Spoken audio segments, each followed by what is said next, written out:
নমস্কার সবাইকে, আমার ছোট্ট চ্যানেল থেকে সবাইকে জানাচ্ছি অনেক অনেক শুভেচ্ছা এবং অভিনন্দন। কেমন আছেন সবাই? আমি কিন্তু আপনাদের ভালোবাসায় ভালোই আছি। আজকে আবারও চলে এলাম দুপুরের খাবার নিয়ে। চলুন দেখে নেই কি কি আছে। এখানে আছে খাসির মাংস, আর সাথে আছে টক দই, আর একটা লেবু এবং একটু লবণ। এছাড়া কিন্তু আজকে আমি আর অন্য কিছুই নেইনি। তবে রান্না করেছি সাথে মসুর ডাল আর আলু ভাজা, কিন্তু সেগুলো আমি পাতে একটুকু নেই নাই, কারণ খাসির মাংস হলে আমার আর অন্য কিছু লাগে না। আর গরম গরম ভাত হবে খাসির মাংসের ঝাল টকটকা ঝোল, তাহলে কিন্তু পুরো ভাতটাই আমার খাওয়া হয়ে যায়। তাহলে চলুন ভাতটা খাওয়া শুরু করি। আর আপনারা কে কী দিয়ে দুপুরবেলা খেলেন সেটা অবশ্যই কমেন্ট করে জানাবেন। মাংসটা কিন্তু আজকে খুবই সুন্দর করে রান্না করেছি। অনেকক্ষণ আগে থেকে আমি কিন্তু এই মাংসটাতে সব রকম মশলা দিয়ে এবং টক দই দিয়ে প্রায় ঘন্টাখানিক ম্যারিনেট করে রেখে দিয়েছিলাম। তারপরে এটাকে কষিয়ে নিয়ে রান্না করেছি। আর ঝালটা কিন্তু একটু বেশিই দিয়েছি আজকে, যেহেতু সাথে শুধু পাতলা করে মসুরির ডাল তৈরি করেছি আর অন্য কিছু রান্না করিনি। এই জন্য কিন্তু খাসির মাংসর ঝোলটা একটু যদি ঝাল ঝাল করে করা যায় তাহলে কিন্তু খেতে ভালো লাগে। আর সাথে দিয়েছি বড় বড় করে আলু ভেজে।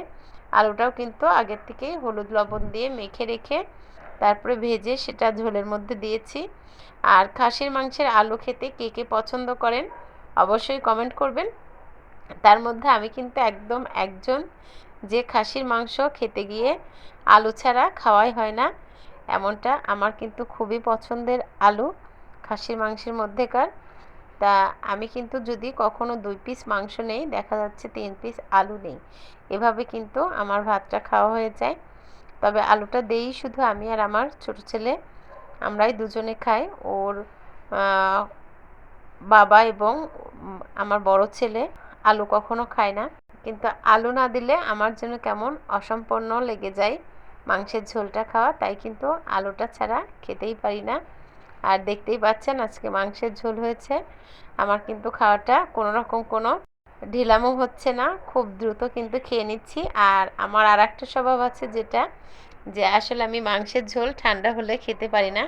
যতক্ষণ গরম গরম থাকবে ততক্ষণ কিন্তু আমি বেশ তাড়াহুড়া করে ভাতটা খেয়ে ফেলবো। এই তো ছিল, খালি শুধু আমি না, আমার বাসার সবাই কিন্তু তাই। খাসির মাংস হলে আর অন্য কিছু তাদের লাগে না। তবুও একটা ডাল সাথে রেখেছি, যে একদম শুধু মাংসের ঝোল কেমন হয় যদি একটু ডাল থাকে পাতে, ভালো লাগবে। তাই এই জন্য ডালটুকু কিন্তু রান্না করেছি। এই তো আজকের খাওয়া দাওয়া। আর সাথে একটু করে লেবু চিপে নিলে আরও জমে যায় খাওয়াটা। তা বন্ধুরা, তোমরা কে কী দিয়ে খেলে আর আমার এই ছোট ছোট ভিডিওগুলো তোমাদের কেমন লাগছে অবশ্যই কমেন্ট করে বলো। এর মাঝেও কিন্তু 2 দিন আমি ভিডিও ঠিকমতো দিতে পারিনি, একটু অসুস্থ ছিলাম।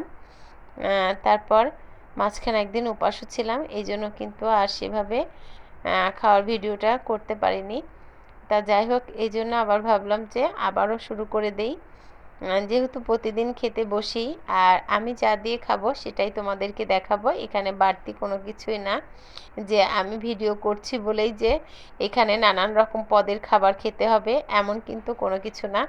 আমার সংসারে আমি প্রতিদিন যা রান্না করি আর সেই রান্নার খাবার আমি যা খাই সেটা নিয়েই কিন্তু আমার এই ছোট্ট ভিডিও করে গড়ে তোলা।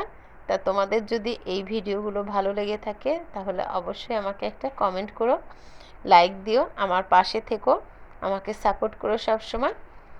আর তোমাদের যদি কারোর কোনো চ্যানেল থাকে আমিও অবশ্যই তোমাদেরকে সাপোর্ট করব, তবে সেটা ওখানে লিখে দিও, কারণ সব সময় তো দেখা যাচ্ছে কমেন্ট বক্সে গিয়ে সবার আইডি চেক করা হয় না।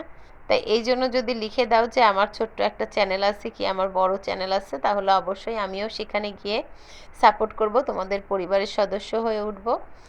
যেমন তোমরা সবাই আমার পরিবারের সদস্য হবে, সেমনি আমিও কিন্তু তোমাদের পরিবারের সদস্য হয়ে উঠব। আর এতে কিন্তু আমরা সবাই একে অপরের পাশে থেকে সামনের দিকে এগিয়ে যেতে পারবো। তাই এই তো তোমাদের সাথে কথা বলতে বলতে দেখো আমার কিন্তু ভাতটাও খাওয়া হয়ে গেল। আর আমার কালু সোনাও কিন্তু আমার পাশে এসে বসেছে, ওকেও একটু একটু করে দিচ্ছি। ও যদিও হাড়গুলো ঠিকঠাক খেতে পারে না, এগুলো ডগির জন্য রেখে দেই, তারপরেও সামান্য একটু ওকে না দিলে পরে ভালো লাগে না। এই জন্য কিন্তু ও এসে বসেছে আর ওকেও একটু করে খেতে দিচ্ছি। তাই এই তো ছিল আজকের ভিডিওটা। কেমন লাগলো তোমাদের অবশ্যই কমেন্ট করো। আর আমার খাওয়া কিন্তু শেষের দিকে প্রায়। আমি এখন শুধু টক দইটা খাবো। আজকে আর মিষ্টি দই নাই, তবে টক দইও খেতে কিন্তু খুব খারাপ লাগে তা না।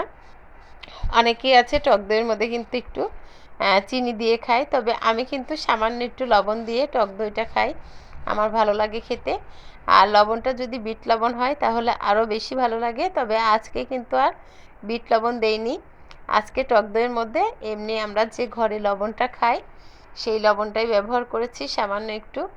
আর এতে কিন্তু খেতে খারাপ লাগে না, ভালোই লাগে টক দইটা। তাই এই তো ছিল খাওয়া আজকের দুপুরের একদম এক তরকারি ভাত যাকে বলে। তবে খেয়েছি কিন্তু খুব তৃপ্তি করে। আর তোমরা কে কে এরকম খাসির মাংসের ঝাল ঝোল হলে আর অন্য কোনো কিছু নাও না পাতে, অবশ্যই সেটা আমাকে কমেন্ট করে বলো। সবাই ভালো থেকো, দেখা হবে নতুন ভিডিওতে।